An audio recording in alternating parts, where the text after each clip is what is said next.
السلام علیکم ورحمۃ اللہ وبرکاتہ۔ آج کا ایمان افروز واقعہ ہے حضرت موسیٰ علیہ السلام کا مکمل واقعہ تفصیل کے ساتھ۔ اب تمام دوستوں سے گزارش ہے کہ ویڈیو آخر تک ضرور دیکھے۔ اگر ویڈیو پسند آئے تو چینل کو سبسکرائب ضرور کرے۔ فرعون کا ظلم اور حضرت موسیٰ کی پیدائش۔ مصر میں فرعون کی حکومت تھی جو اپنی رعایا کو دو حصوں میں بانٹ دیتا تھا، قبطی اپنی قوم اور بنی اسرائیل حضرت یعقوب کی اولاد۔ فرعون بنی اسرائیل کو غلام بنا کر رکھتا، ان پر سخت محنت کرواتا اور انہیں ذلیل کرتا۔ ایک رات فرعون نے خواب دیکھا کہ بنی اسرائیل سے ایک لڑکا پیدا ہوگا جو اس کی حکومت ختم کرے گا۔ نجومیوں نے بتایا کہ یہ سچ ہے۔ فرعون نے حکم دیا کہ ہر سال پیدا ہونے والے لڑکوں کو قتل کر دیا جائے۔ اللہ نے حضرت موسیٰ کی ماں کو الہام کیا کہ بچے کو صندوق میں رکھ کر دریائے نیل میں ڈال دو۔ صندوق فرعون کے محل کے پاس جا پہنچا۔ فرعون کی بیوی حضرت عیسیٰ نے کہا، یہ بچہ میری اور تمہاری آنکھوں کی ٹھنڈک ہے، اسے قتل نہ کرو۔ یوں حضرت موسیٰ زندہ بچ گئے اور قصر فرعون میں پروان چڑھے۔ حضرت موسیٰ کا رضاعت اور بچپن۔ جب بچے کو دودھ پلانے کی ضرورت پیش آئی تو کسی عورت کا دودھ موسیٰ نے قبول نہ کیا۔ اللہ نے موسیٰ کی بہن کو وہاں بھیجا۔ اس نے کہا، میں ایسی عورت جانتی ہوں جو اس بچے کو دودھ پلا سکتی ہے۔ وہ عورت موسیٰ کی اپنی ماں تھی۔ یوں اللہ نے موسیٰ کو ان کی والدہ کے پاس واپس پہنچا دیا تاکہ وہ بھی خوش ہو جائے۔ جوانی اور پہلا قتل۔ موسیٰ جوان ہوئے تو ایک دن شہر میں ایک قبطی فرعونی قوم کو بنی اسرائیلی پر ظلم کرتے دیکھا۔ موسیٰ نے بنی اسرائیلی کی مدد کرتے ہوئے قبطی کو ایک مکہ مارا، وہ مر گیا۔ اگلے دن موسیٰ پھر شہر میں نکلے تو وہی بنی اسرائیلی دوبارہ لڑائی میں تھا۔ موسیٰ کو شک ہوا کہ یہ جھگڑالو ہے۔ اسی وقت کسی نے خبر دی کہ فرعون تمہیں قتل کرنا چاہتا ہے۔ موسیٰ مصر سے نکل کر مدین کی طرف چل پڑے۔ مدین میں حضرت شب کے پاس قیام۔ مدین پہنچے تو دیکھا کہ لوگ کنویں سے پانی بھر رہے ہیں اور دو لڑکیاں دور کھڑی ہیں۔ موسیٰ نے ان کے جانوروں کو پانی پلایا۔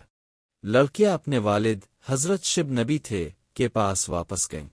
شب نے موسیٰ کو بلایا، ان کی نیک سیرت دیکھ کر اپنی بیٹی صفورہ کوئی دوسری بیٹی کا نکاح ان سے کر دیا۔ شرط یہ تھی کہ وہ 8 یا 10 سال تک ان کے پاس رہیں گے۔ مقررہ وقت گزار کر موسیٰ اپنی بیوی کے ساتھ مصر کی طرف واپس روانہ ہوئے۔ راستے میں کوہ طور پر ایک آگ دیکھی۔ موسیٰ آگ لینے گئے تو اللہ تعالیٰ نے آواز دی، اے موسیٰ، میں تمہارا رب ہوں، اپنی جوتیاں اتار دو، تم مقدس وادی تو میں ہو۔ اللہ نے نبوت عطا فرمائی اور معجزے دیے۔ لاٹھی زمین پر ڈالنے سے افدہ بن جانا، ہاتھ بغل میں ڈالنے سے روشن و نورانی ہو جانا۔ فرعون کے دربار میں دعویٰ۔ اللہ نے فرمایا، فرعون کے پاس جاؤ اور اسے توحید کی طرف بلاؤ۔ موسیٰ نے دعا کی، اے رب، میری زبان کی گرہ کھول دے، میرا سینہ کشادہ فرما اور میرے بھائی ہارون کو میرا مددگار بنا دے۔ اللہ نے ہارون کو بھی نبی بنایا۔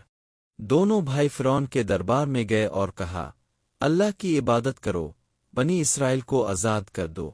فرعون نے کہا، میں ہی رب ہوں اور تمہیں کس نے پالا؟ موسیٰ نے جواب دیا، اللہ نے ہی پیدا کیا، وہی سب کچھ دیتا ہے۔ جادوگروں کا مقابلہ۔ فرعون نے جادوگر بلائے اور کہا، اگر تم جیت گئے تو انعام دوں گا۔ جادوگروں نے رسیاں اور لاٹھیاں ڈالے، وہ سانپوں کی طرح نظر آنے لگے۔ موسیٰ نے اپنا عصا زمین پر ڈالا، وہ بہت بڑا افدہ بن گیا اور سب کچھ نگل گیا۔ جادوگروں نے فوراً کہا، ہم ایمان لائے رب موسیٰ و ہارون پر۔ فرعون غضبناک ہوا اور کہا، میں تمہارے ہاتھ پاؤں مخالف سمت سے کاٹ دوں گا۔ مگر جادوگر ایمان پر ثابت قدم رہے۔ فرعون پر عذاب۔ اللہ نے فرعون اور اس کی قوم پر مسلسل عذاب نازل کیے۔ خون، دریا کا پانی خون ہو جانا، مینڈکوں کی کثرت، ٹیڑھی دل، جوئے۔ مگر فرعون ہر بار توبہ کا وعدہ کرتا اور عذاب ٹلتے ہی پھر جھوٹ بول دیتا۔ ہجرت اور سمندر کا معجزہ۔ اللہ نے حکم دیا، راتوں رات بنی اسرائیل کو لے کر نکل جاؤ۔ موسیٰ بنی اسرائیل کو لے کر نکلے۔ فرعون اپنی فوج کے ساتھ پیچھے آیا۔ آگے سمندر تھا اور پیچھے دشمن۔ بنی اسرائیل گھبرا گئے۔ موسیٰ نے فرمایا، میرا رب میرے ساتھ ہے، وہ ضرور راستہ نکالے گا۔ اللہ نے حکم دیا، اپنی لاٹھی سمندر پر مارو۔ سمندر پھٹ گیا اور 12 راستے بن گئے۔ بنی اسرائیل گزر گئے۔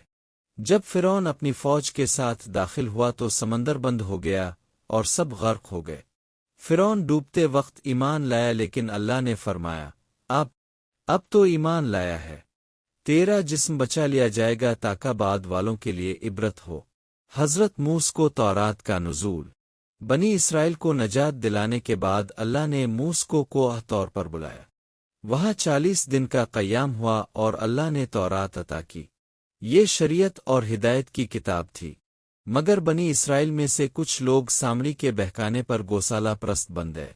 موسیٰ واپس آئے تو غضبناک ہوئے اور قوم کو توبہ کروائی۔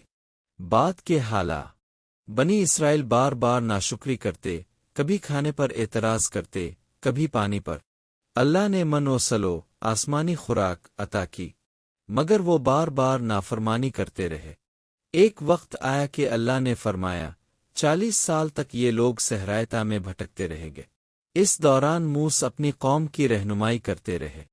حضرت موسیٰ نے ساری زندگی اللہ کا پیغام پہنچایا اور اپنی قوم کی رہنمائی کی۔ اب کو کلیم اللہ کا لقب ملا کیونکہ اب براہ راست اللہ سے کلام کرتے تھے۔ آخرکار اللہ نے اب کو وفات دی۔ اب کی قبر کا مقام اللہ نے مخفی رکھا ہے تاکہ لوگ اسے معبد نہ بنا لے۔ توحید اور اللہ پر بھروسہ سب سے بڑی طاقت ہے۔ ظلم کا انجام ہمیشہ بربادی ہے۔ معجزات صرف اللہ کی قدرت سے ہوتے ہیں۔ دنیاوی طاقت، مال و دولت اور غرور فنا ہو جاتے ہیں۔ صبر، شکر اور ایمان سے کامیابی ملتی ہے۔